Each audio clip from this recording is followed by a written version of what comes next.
दोस्तों, आपका स्वागत है हमारे न्यू ब्लॉग में। तो ये हमारे सोनू भैया हैं, मेरे जो खास दोस्त है बिट्टू, उसके बड़े भैया हैं। तो ये सोनू भैया अभी सोनू भैया हाय कीजिए। हाय भाई।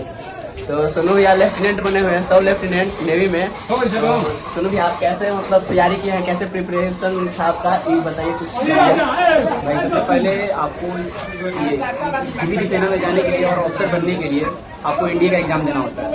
अगर आप इंडिया का एग्जाम देते हो तब भी आप अफसर बन सकते हो आफ्टर 10th क्लास का, मतलब आफ्टर 12th क्लास तुम्हें इंडिया का एग्जाम देना है, किसी को भी अफसर बनना है। And then we have to go for 5 days SSB process. SSB service selection board. Any candidate who becomes an officer he has to go for 5 days SSB process. 5 दिन का SSB होता है। पहला दिन इसमें स्क्रीनिंग होता है।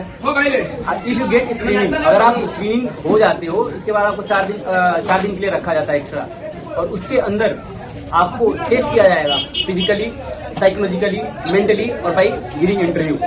वो तुम्हारा इंटरव्यू लेंगे, तुम्हें मेंटली साइड करेंगे, फिजिकली साइड करेंगे, क्योंकि उसमें हमारा एक साइकोलॉजी टेस्ट होता है। उसमें तुम्हें डिफरेंट काइंड ऑफ पिक्चर दिखाए जाएंगे और उस पिक्चर के थ्रू तुम्हें स्टोरी लिखना है। तुम्हारे दिमाग में उस पिक्चर को देख के क्या चल रहा है। मान लो कि एक चाकू और एक एप्पल पड़ा हुआ है और एक लड़की और एक लड़का पड़ा हुआ है, तो by seeing that picture what comes in your mind, psychologically what you are able to determine, that you have to write in that story.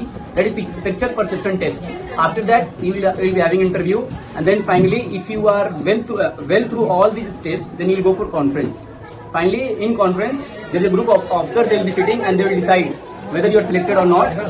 अगर आप select हो गए, अगर आपका डाउट है तो वहां पर आपको जिस पेज में डाउट है वहां पर आपको क्वेश्चन पूछेंगे, जिस पेज में डाउट है, और वहां से आपको क्लियर करेंगे। अगर नहीं क्लियर करना होगा तो वहीं कंक्लूड कर देंगे। और क्लियर करना होगा तो डाउट आपका क्लियर करके कि हाँ इस बंदे को साइकोलॉजी में दिक्कत है, तो 2 क्वेश्चन पूछेंगे। अगर आप उसको सही बता देते हो दे विल सेलेक्ट यू। अगर आप पहले से ही कंफर्म हो तो आप ऑलरेडी सिलेक्ट हो जाओगे। यही प्रोसेस होता है सिलेक्शन। प्रिपरेशन के लिए आपने मतलब तैयारी किया था इससे पहले, कैसे कैसे आप प्रिपेयर हुए थे इस एग्जाम देने के लिए?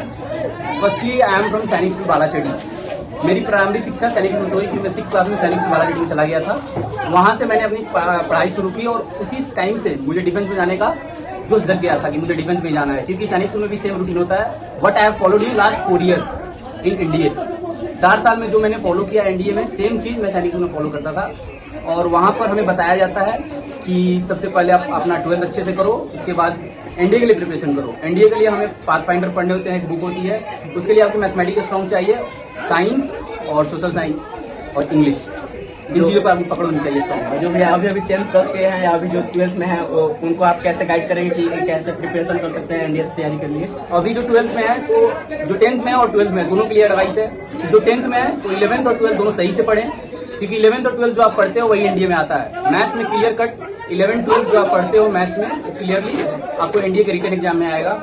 और साइंस के बाद, साइंस और सोशल साइंस को लेकर जो आप 10th में साइंस पढ़ते हो और 10th एंड बिलो जो सोशल साइंस पढ़ते हो, वही आपका एनडीए में साइंस आता है। डिफरेंस पड़ती है इंग्लिश की। इंग्लिश नॉर्मली आप प्रिपरेशन करते रहते हो, 12th में भी आप इंग्लिश पढ़ते हो, वही बेसिक आती है इंग्लिश। इंटरव्यू का भी बहुत लोगों को टेंशन होता है कि वहाँ पर फाइव होने में कॉन्फिडेंस कैसा रहना चाहिए, सब प्रॉब्लम होता है, तो उसके बारे में भी। एनडीए का मेन टफ पार्ट है जो है एसएसबी इंटरव्यू, जो कि 5 days के लिए होता है।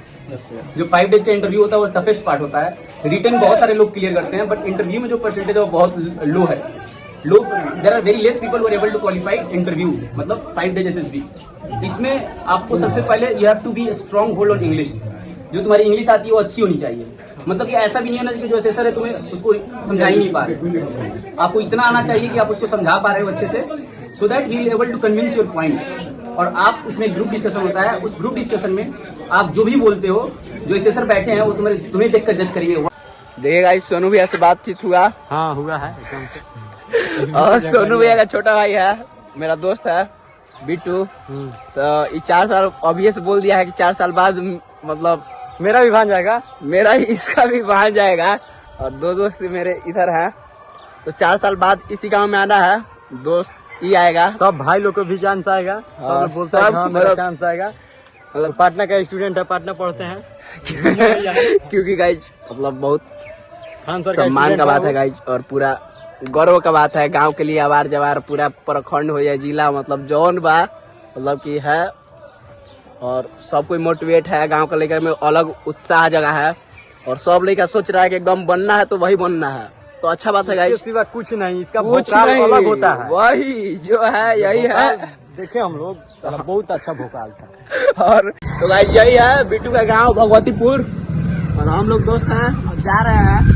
बिट्टू कॉल करके बुलाया था, सोनू भैया आए थे तब स्टेशन पर भी। अब हम लोग जा रहे हैं अपने अपने घर और ये बिट्टू का गाँव पीछा रहा हम लोग। ठीक है गाइस, मिलते हैं नेक्स्ट ब्लॉग में। Tata bye bye. हीरा नहीं है, ठीक है, तो हीरा नहीं है।